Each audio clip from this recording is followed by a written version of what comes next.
mais je peux faire aussi 2 jours sans manger. Tu comprends, non? Oui, je ne peux pas faire même 30 minutes sans fumer. C'est ça qu'on appelle la taille. C'est pour baisser le caillou. Parce que le caillou est tellement dur.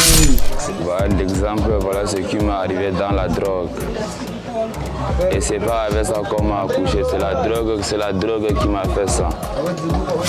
Je fume la taille, je fume le cannabis. Ouais. La drogue dure, mais je ne vole pas. Non, la plupart, les femmes la viennent ici, là, non. Mais nous, on les chasse alors. La drogue n'est pas pour les femmes, que la drogue c'est pour les hommes, tout ça.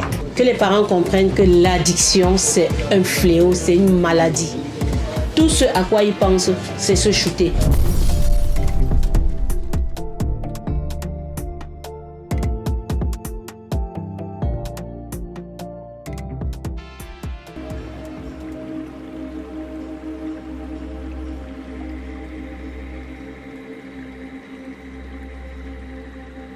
Dans l'épicentre bouillonnant du Cameroun se trouvait Yaoundé, la vibrante capitale politique du pays.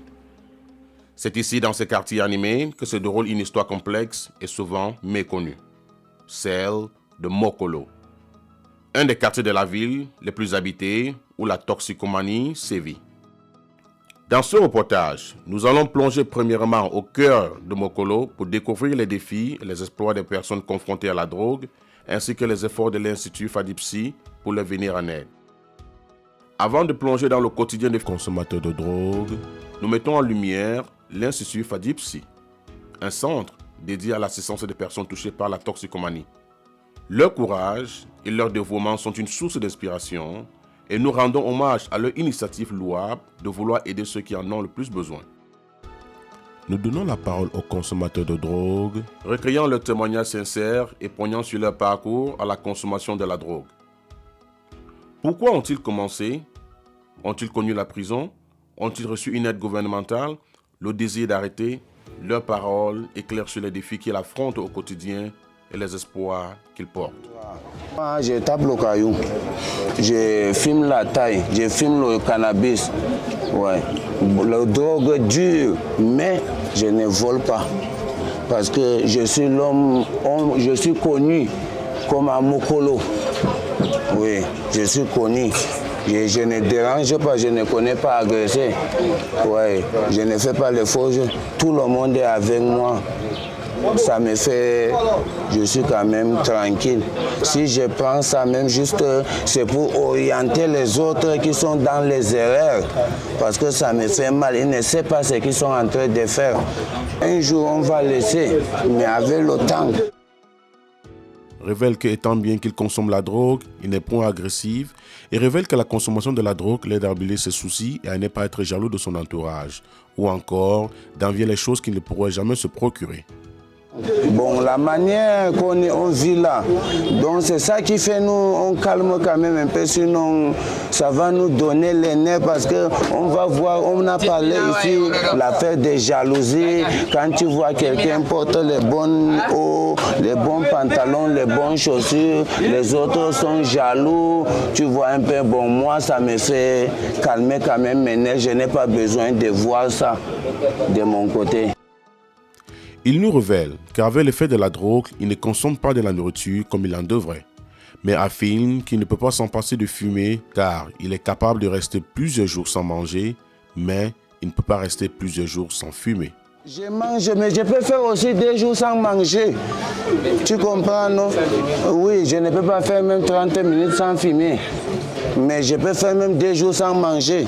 Mais je n'ai pas de problème quand même parce que j'ai eu l'infection. C'est toujours l'un de vous qui m'a pris pour l'infection là. J'ai suivi le traitement correctement.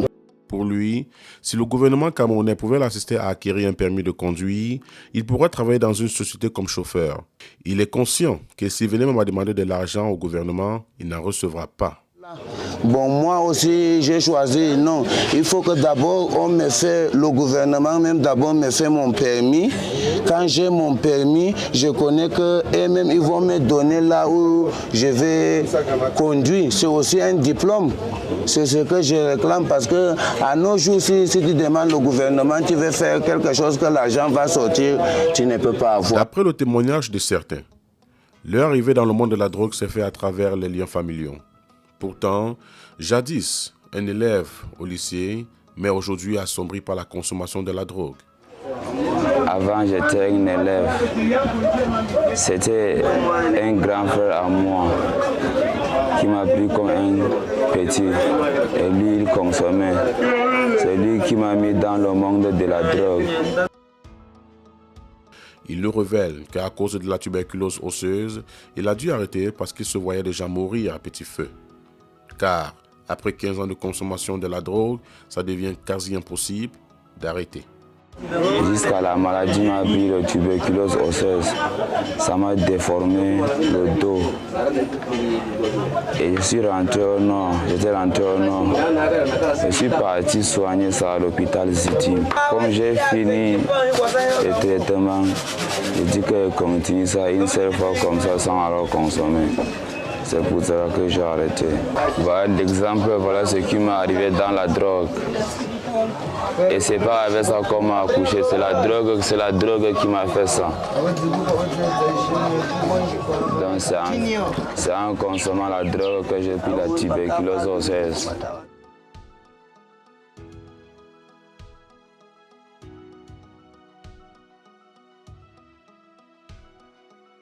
Dans ce quartier, il y a une entraide entre ces jeunes. Il y a d'autres qui sont dévoués à la fabrication et la vente des chaussures. Et il y en a d'autres qui développent d'autres petits business en vendant des babouches.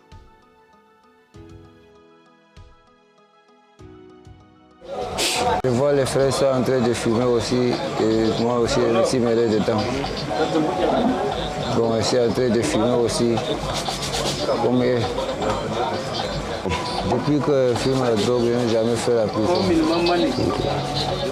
Bon, quand j'étais un peu malade là, même maintenant là, même si malade, j'ai envie de laisser le drogue là. Tu es malade maintenant? Tu as quoi? Moi, je ne sais pas si c'est l'infection, moi je ne connais pas.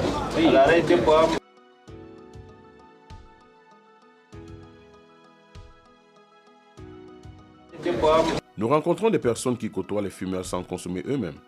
Partageons les efforts pour conseiller et les soutenir dans la lutte contre la toxicomanie.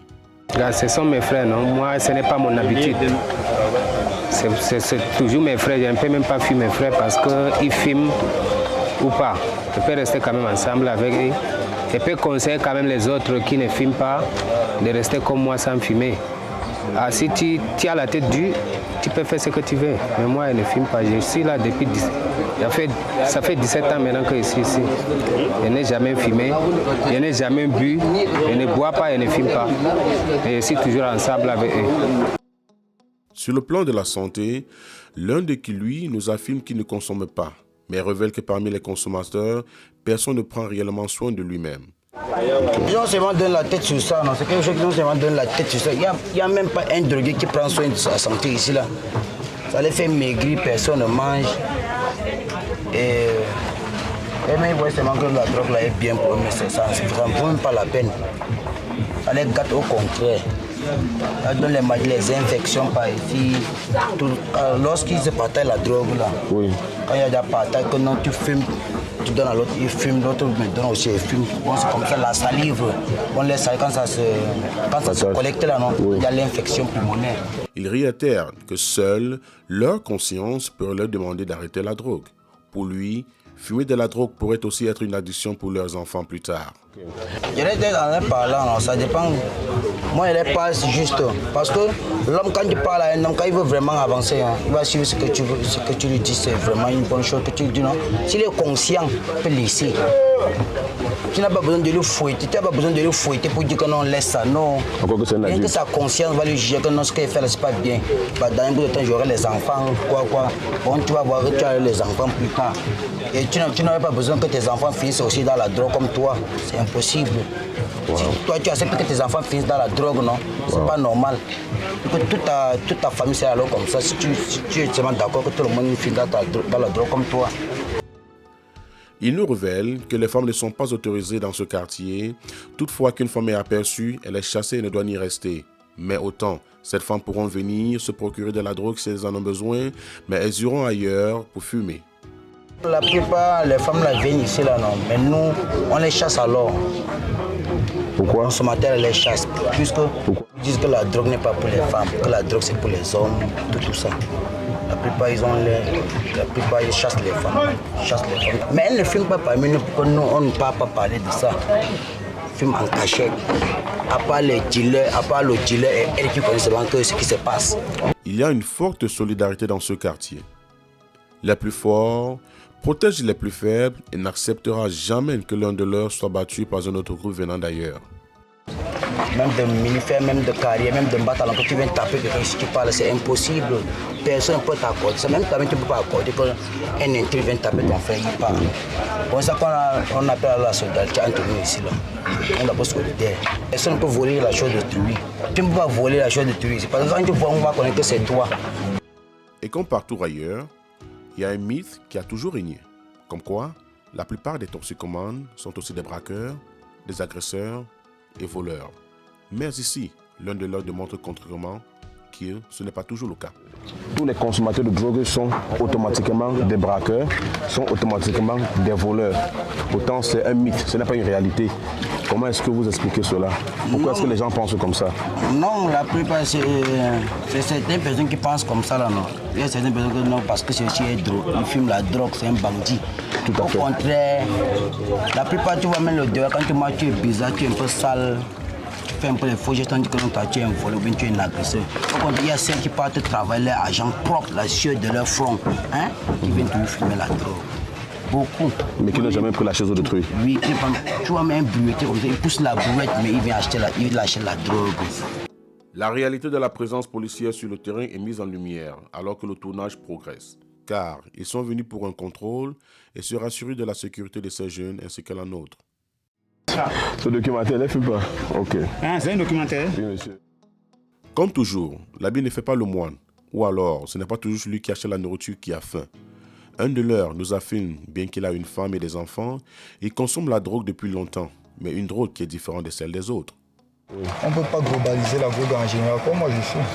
Je suis un fumeur, je fume l'idée. Mais je ne peux pas savoir. Hein. Voilà. Et je fume une drogue qui est différente de d'autres drogues.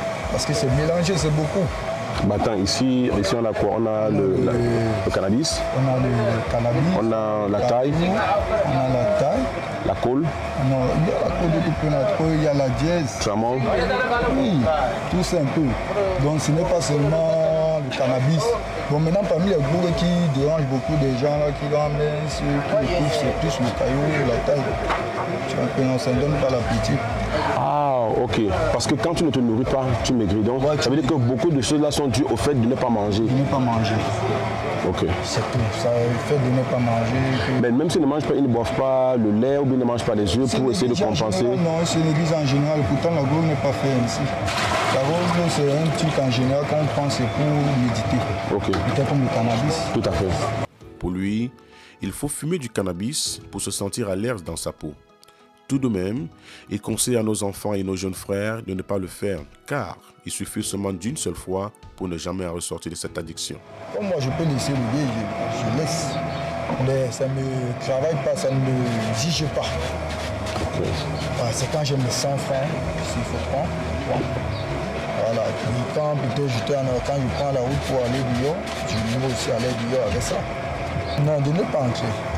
De ne pas entrer. De ne pas entrer parce qu'en entrant, il va encore essayer de goûter plus. En entrant, il va essayer de goûter plus, de ne pas entrer. Parce que de jour en jour, il y a le développement, il y a des choses qui s'empilent de jour en jour. Ça met beaucoup de jeunes dans les mauvais trucs. C'est pas bien. D'autres prennent maintenant la drogue comme une cigarette, pourtant on ne consommait pas la drogue comme ça, on consommait la drogue en se cachant.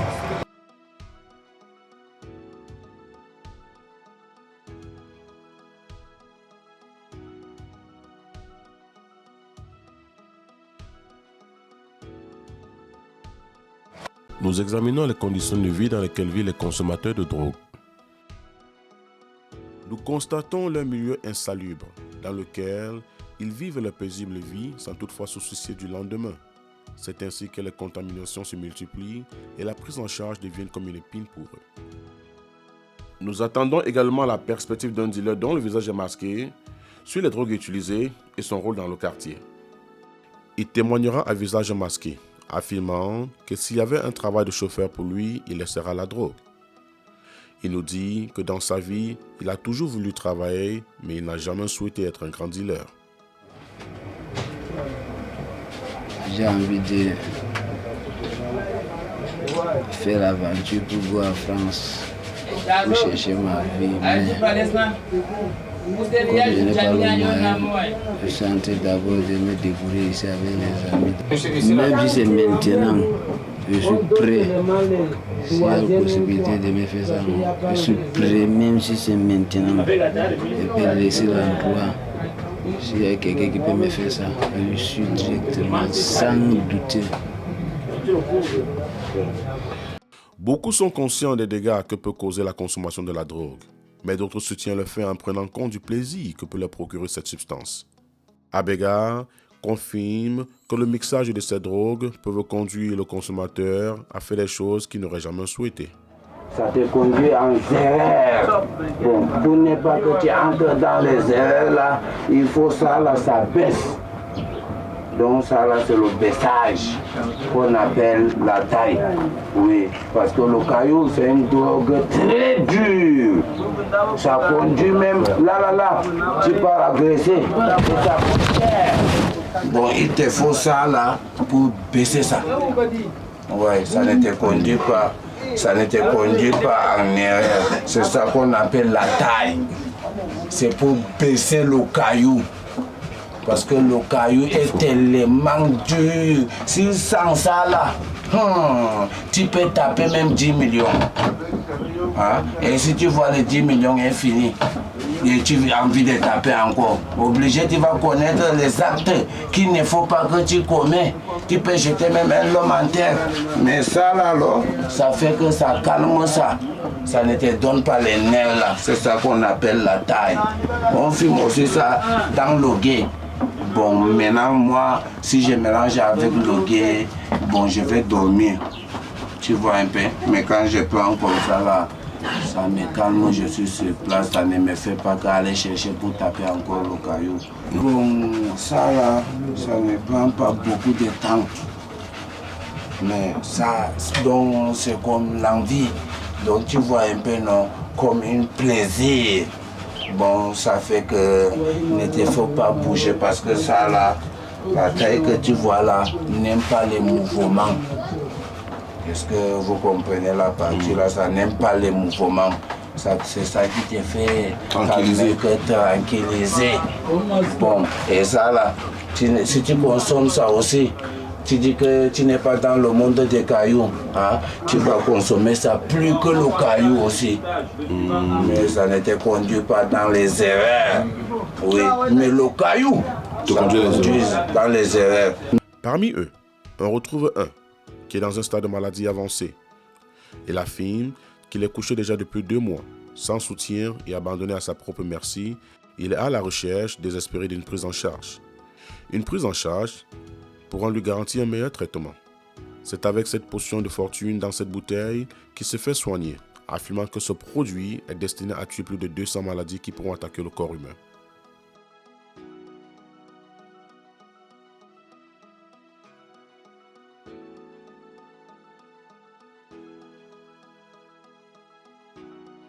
L'aspect de l'alimentation est aussi l'un des défis rencontrés par les toxicomanes dans ce domaine.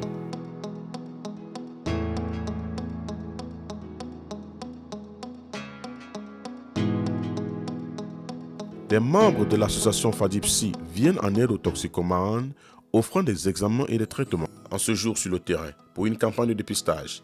Cette campagne gratuite destinée à pouvoir identifier ceux qui pourront être malades et à aider avec leur prise en charge. Mais comme toujours en Afrique, les moyens sont limités et l'association a vraiment besoin d'aide, demandant aux âmes de bonne volonté de pouvoir leur venir en aide pour aider cette population qui est très souvent délaissée à sortir de la rue. Parce qu'on t'a déjà dit, pour les problèmes de consommation de drogue là, que ce soit la taille, le toka, la cigarette, le gay, quand on partage, même si c'est la bière, vous partagez la même bouteille, même le gobelet, la sueur, on peut jouer parfois le 2-0, on porte les mêmes habits avec les gens. Ce n'est pas bon, d'accord? Donc garde ta santé, évite de tomber dans la consommation des gros. C'est bon comme tu as tes grands frères qui te donnent les bons conseils. Ok, vas-y. Numéro 10. Ils partagent leurs missions et objectifs dans cette lutte contre la toxicomanie, ainsi que leur activité visant à améliorer la vie des consommateurs de drogue.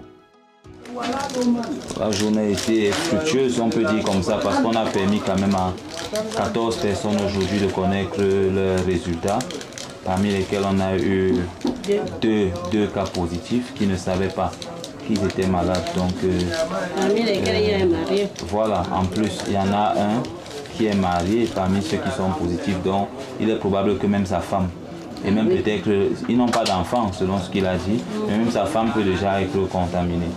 Donc c'est une famille comme ça qu'on pourra aider à occuper de la santé. Parfois, cette jeunesse est bien consciente du mal qu'ils causent à eux-mêmes et aussi à leur environnement. Car certains veulent sortir de ce lifestyle, mais n'en ont pas les moyens de quoi pour les permettant de sortir. L'association FADIPSI implore donc les hommes de bonne volonté, ainsi que le gouvernement, de pouvoir apporter leur soutien afin de leur venir en aide. Et surtout, j'ai remarqué que c'est des personnes conscientes de leur état. Parce que beaucoup demandaient comment faire pour s'en sortir. Ça, c'est la préoccupation que j'ai remarquée chez eux. Et j'ai aussi constaté que malgré le fait qu'ils sont dans cette consommation, beaucoup œuvrent. Ils ont des petits métiers, mais ils déplorent le fait que le résultat de ce qu'ils gagnent permet juste à se défoncer. Je vais dire ça comme ça. Donc, mon souhait en tant que psychothérapeute, psychologue, clinicienne, c'est que le gouvernement, je vais dire comme ça, des personnes de bonne volonté puissent donner des moyens pécuniaires nécessaires pour pouvoir les aider et nous aider aussi à endiguer ce fléau qui nous mine de l'intérieur. Parce qu'une chose est sûre, les gens ne savent pas que cette histoire, c'est quelque chose, c'est le caillou sous le pied, comme on dit souvent, et les gens en souffrent. Donc pour moi, ça a été une belle expérience et c'est aussi un moment de lancer un cri de cœur, un appel à l'aide, que les pouvoirs publics puissent multiplier des voies et des moyens pour pouvoir aider cette tranche de la population dans le besoin. Le docteur Flamboyant encourage les parents dont les proches ou les enfants sont victimes de ce fléau de pouvoir comprendre que l'addiction est une maladie et ils ne devraient pas condamner la victime, mais toutefois, ils doivent essayer de leur aider. Alors, à l'endroit des parents, je dirais aujourd'hui que les parents comprennent que l'addiction, c'est un fléau, c'est une maladie. Ils ne doivent pas prendre ce que fait une personne déjà addicte à une substance ou bien à quelque chose que ce soit au premier degré. Je prends un exemple tout bête. Quand vous avez quelqu'un auprès de vous qui est dans une forme d'addiction, si c'est à l'alcool, si c'est à la drogue, si c'est au jeu, tout ce que la personne va trouver à faire autour de vous, c'est de soutirer ce que vous avez comme bien pour pouvoir aller se satisfaire. Et si le parent ne comprend pas que, à ce moment-là, le système de récompense de cet enfant n'est dirigé que par le plaisir que lui procure la substance. Le parent doit comprendre que son enfant qui est déjà contrôlé par une substance, par quelque chose, ça peut être le jeu, la drogue, l'alcool. Si cet enfant passe le temps à escalader, à soutirer, à voler, c'est juste parce que son système de récompense ne lui demande que ce plaisir-là. Tout ce à quoi il pense, c'est se shooter. Tout ça à quoi il pense, c'est son comprimé, c'est son taille, c'est son caillou. Et ce parent, étant conscient de ça, peut apporter de l'aide à l'enfant. L'amener vers les spécialistes pour qu'on fasse des consultations, pour que justement aussi l'enfant se rende compte que je suis sous un trou, dans un trou un peu profond et que j'ai besoin d'aide pour m'en sortir. Donc ça ne se passe pas par des conseils. Il va falloir des thérapies peut-être médicamenteuses, il va falloir aussi des psychothérapies pour pouvoir détruire la cause qui effectivement a pu amener cette personne-là aujourd'hui à l'addiction, dont les parents sont partie prenante de l'éducation des enfants. Ils sont partie prenante de ce qui arrive aux enfants et ils doivent aussi comprendre à un moment donné qu'ils n'ont pas le devoir d'abandonner. Ils ont le devoir de tenir, d'être proche des enfants et surtout d'amener les enfants vers le soin. Il y a souvent des lycées. Oui. Est-ce que ne pas avoir vu des femmes ici veut dire que les femmes ne sont pas dans la consommation? Je pense plutôt que c'est la loi du milieu. Parce que dans chaque milieu, il y a un fonctionnement. Les femmes consomment. C'est vrai qu'elles ne sont pas aussi très nombreuses, mais il y a des femmes qui sont dans la consommation. Sur une population de 10, on pourrait voir facilement une femme. Donc on peut avoir 1% de la population femme. Et je dis sur une population de 10. Si on veut aller au prorata, on peut avoir une personne du sexe féminin dans la consommation. Et ça se passe généralement en catimini. Donc elle cache vraiment le mal. Et il faut être proche de la personne pour se rendre compte que c'est des gens qui sont dans le besoin et qui se cachent pour pouvoir prendre ça. Généralement, ce que nous disons en tant que parents, c'est que lorsque notre enfant, on a échoué dans l'éducation des enfants, ça veut dire que nous-mêmes, nous avons échoué. Donc, si notre enfant ne va pas bien, c'est nous avons échoué parce qu'on a pour mission d'accompagner les enfants dans leur développement. En ce qui concerne l'aide gouvernementale, nous essayons de comprendre une meilleure explication à travers les propos de M. Belmeillon. Nous avons mis la réduction des vies dans le plan stratégique et ça sera implémenté. C'est-à-dire que dorénavant au Cameroun, quand ça sera implémenté, on ne va plus considérer un usager de drogue a priori comme un criminel.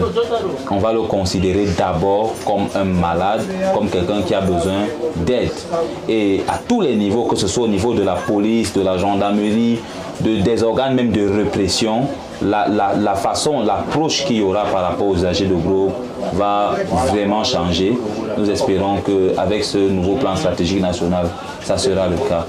Donc nous, on est sur le terrain, d'un côté, comme on est en train de faire là, et aussi au niveau stratégique, pour qu'on puisse se rassurer justement que ce qu'on propose là-bas en haut reflète la réalité de ce que les gens vivent. Vous voyez là-bas dedans, on en a un qui est couché, qui a la tuberculose. On était fait son test de dépistage ce matin. Demain, il aura son premier kit de traitement. Ce sont des efforts qui sont consentis par le gouvernement pour fournir des traitements gratuits. Et il le reçoit parce qu'il est usager de drogue, parce qu'il est reconnu en tant que consommateur de drogue. C'est dans ce contexte. C'est vrai que ce sont des financements qui viennent des partenaires internationaux, mais c'est en toute collaboration avec notre gouvernement que nous pouvons agir comme nous sommes en train de le faire. Donc nous les remercions pour ce qui est en train d'être fait. Et puis on encourage l'initiative de notre frère Dominique Zang, qui fait aussi beaucoup pour la communauté camerounaise depuis la diaspora, qui a pu venir ici au Cameroun faire ce documentaire avec nous, qui nous accompagne depuis tellement d'années, quelqu'un qui a beaucoup de cœur. On te dit beaucoup merci bro et on t'encourage.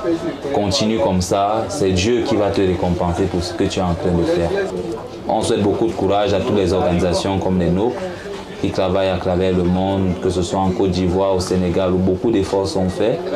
Nous saluons aussi nos amis au niveau international comme Input, qui est l'organisation internationale des personnes qui consomment les groupes, qui nous accompagne. On salue les initiatives comme Support Don't Punish, dont nous portons le t-shirt, qui est un concept qui se passe tous les 26 juin de chaque année pour la lutte contre la consommation abusive et le trafic des drogues. On ne va pas finir sans saluer nos amis fidèles du Comité national de lutte contre les drogues, qui aujourd'hui a pu ancrer dans cette compréhension-là, qui veut que la lutte contre la drogue n'est pas la lutte contre le consommateur de drogue. On les salue beaucoup. La secrétaire permanente, Madame Toko, qui est là-bas, dont on encourage les efforts qui ont déjà été faits, parce que c'est grâce à eux qu'on a pu impulser le plan stratégique national de lutte contre les groupes dont on a parlé. Voilà, big up à tout le monde. One love. Le documentaire se poursuit vers le centre de l'association FADIPSI, qui est destiné à aider les toxicomanes ou encore des personnes souffrant d'une addiction de substances. C'est à travers les couloirs sombres de cette zone que nous sortons de ce quartier dont l'accès n'a pas été facile. Mais comme on connaît en Afrique, il faut passer au péage pour avoir accès dans cette zone sombre, où même parfois, les forces de l'ordre n'ont pas souvent le courage d'y entrer.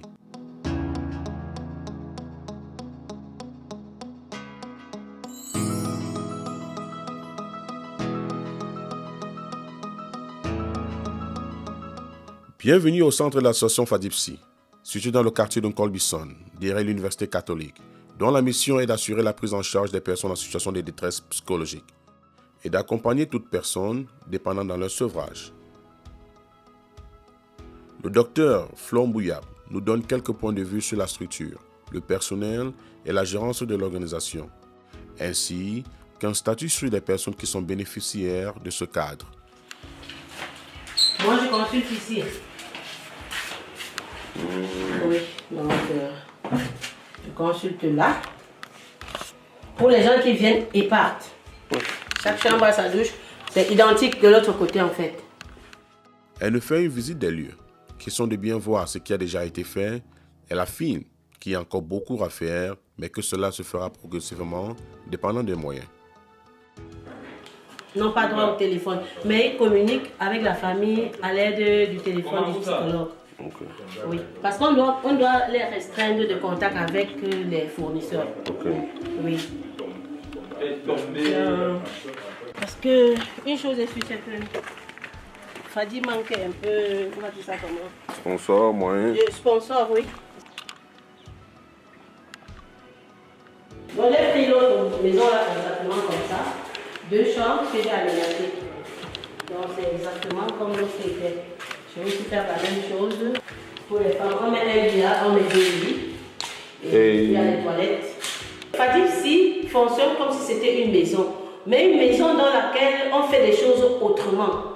On apprend aux gens à sociabiliser, on apprend aux gens à s'occuper d'eux-mêmes, à s'occuper des autres et tout.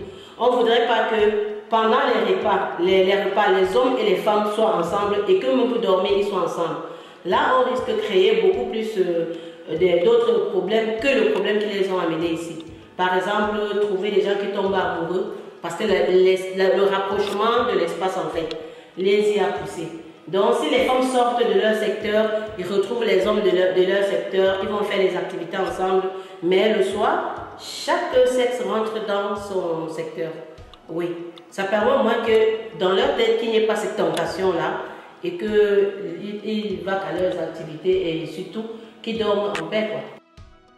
À l'arrivée du résident dans ce centre, il ou elle passera d'abord une évaluation intensive afin de déterminer le degré d'addiction et de traitement approprié. Ensuite, le résident est immédiatement pris en charge. Problème d'addiction. Donc lorsqu'ils arrivent ici, là, on fait tout d'abord une évaluation. Une évaluation pour avoir les informations en ce qui concerne le degré d'addiction de notre résident, la substance même qu'il consomme déjà, et avoir même les informations en ce qui concerne sa personnalité. Et également, l'évaluation va aussi prendre en considération les éléments qui concernent le projet de vie du patient, c'est-à-dire qu'en fonction du type de personnalité de l'individu, du résident qu'on a en face de nous, on voit comment est-ce qu'on peut lui proposer, en fonction de sa personnalité, les types de métiers qu'il pourra faire au sortir d'ici, les types de formations qu'il pourra faire. Et cela se fait de commun accord avec les parents, parce que les échanges se font également avec les parents ou les proches qui sont chargés de l'accompagnement de ces résidents. Et de ce fait, la prise en charge de ces résidents-là est individualisée. Pourquoi? Parce que tous les résidents qui arrivent ici n'ont pas du tout la même personnalité. Parce que même les individus qui sont les homozygotes, c'est-à-dire les jumeaux, les vrais jumeaux, n'ont pas la même personnalité. Ils ne sont pas la même personne. Raison pour laquelle l'évaluation psychologique que nous faisons prend en considération cet aspect de la personnalité qui permet de singulariser chaque individu. Et notre prise en charge est faite en fonction de ça et également en fonction du vécu. Parce qu'il est également question de prendre en considération les éléments vécus par chacun de nos résidents ici. Parce que ce sont ces éléments-là qui vont permettre de faire un suivi plus efficace.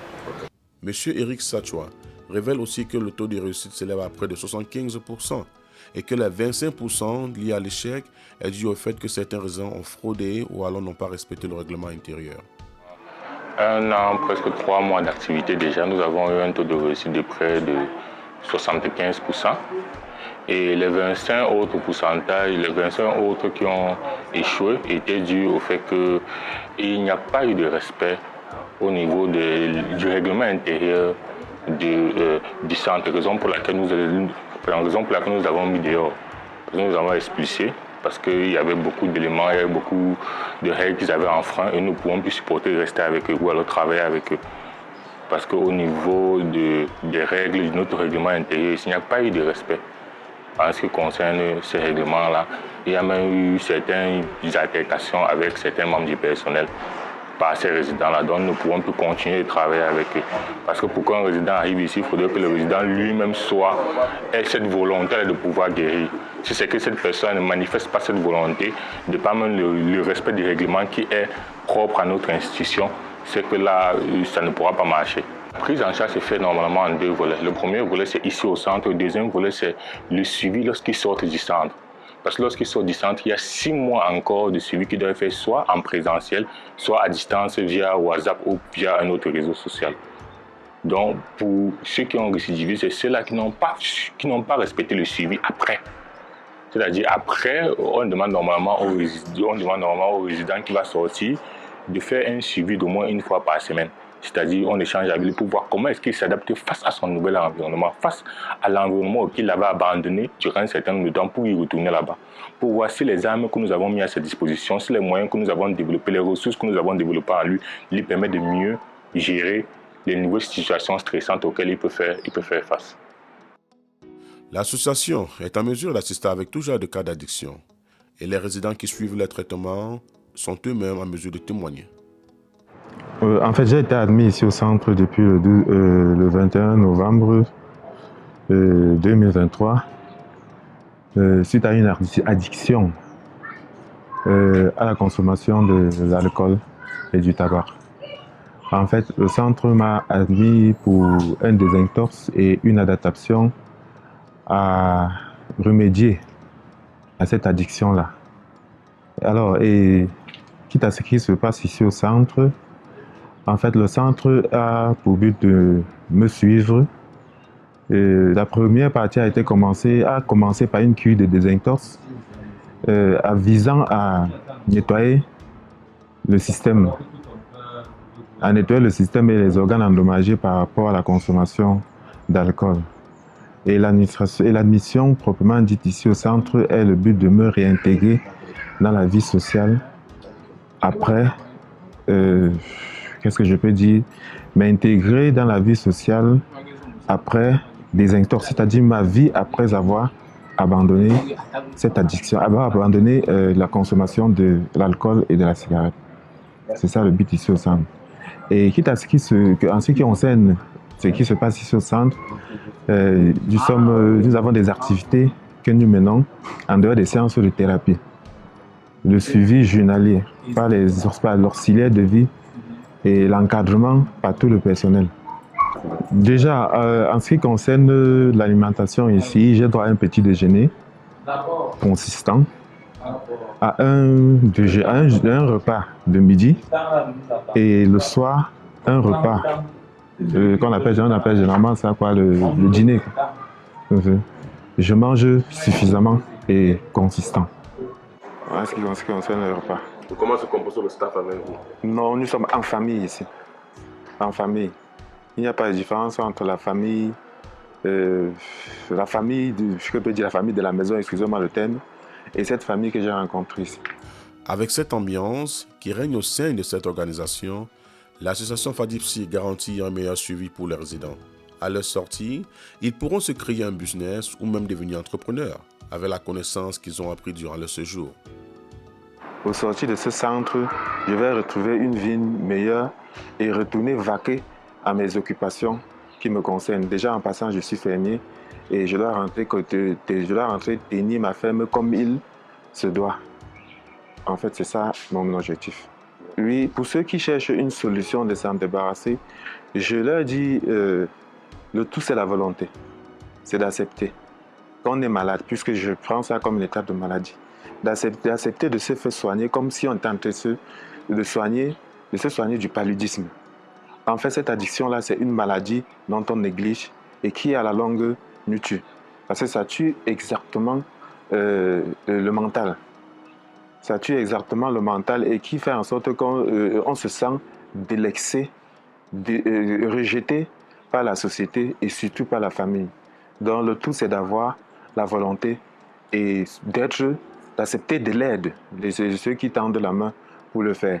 En passant, je donne un coup de chapeau et je remercie grandement toute ma famille de m'épauler et de m'aider et qui m'ont aidé à sortir vraiment de ce monde-là. En fait, comme je vous disais tantôt, au centre, il y a des activités qui sont menées ici. Et ce que j'ai appris lors de mon séjour ici, c'est le pellage. Transformer les pelles en plusieurs objets, bijoux, sacs. Ici, là, par exemple, j'ai un petit sac à main confectionné en pelle, un peu multicolore. Ça, c'est un tout petit sac à main.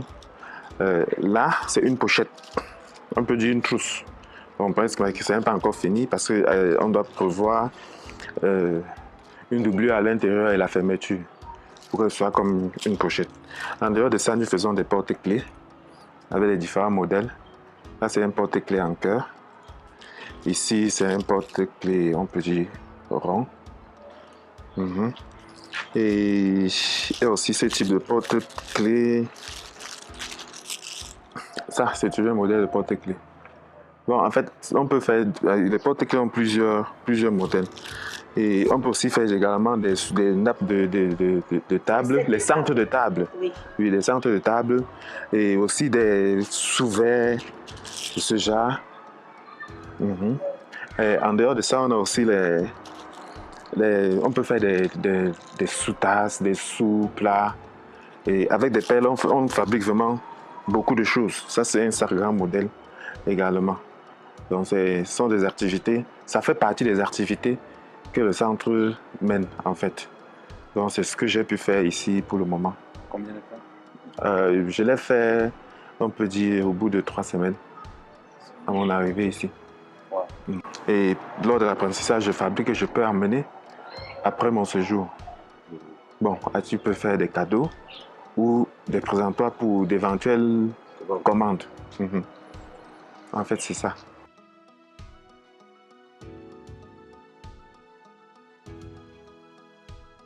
Lorsque le résident arrive à Fadi, on fait une évaluation générale et dans cette évaluation, il y a des aptitudes qu'on décèle chez le résident. Et c'est vers ces aptitudes qu'on dirige les intérêts durant le séjour. Ce qui fait que lui, il s'est démarqué par le perlage. Une autre personne va se démarquer peut-être par la peinture, parce qu'on a des professeurs qui viennent ici pour apprendre comment faire de l'art, des portraits et tout. Et il y en a qui vont venir faire le langage des signes, d'autres qui viendront faire juste les activités de la vie quotidienne, l'élevage, l'agriculture et tout ça. Donc, on a tellement d'activités à proposer aux résidents quand ils arrivent ici.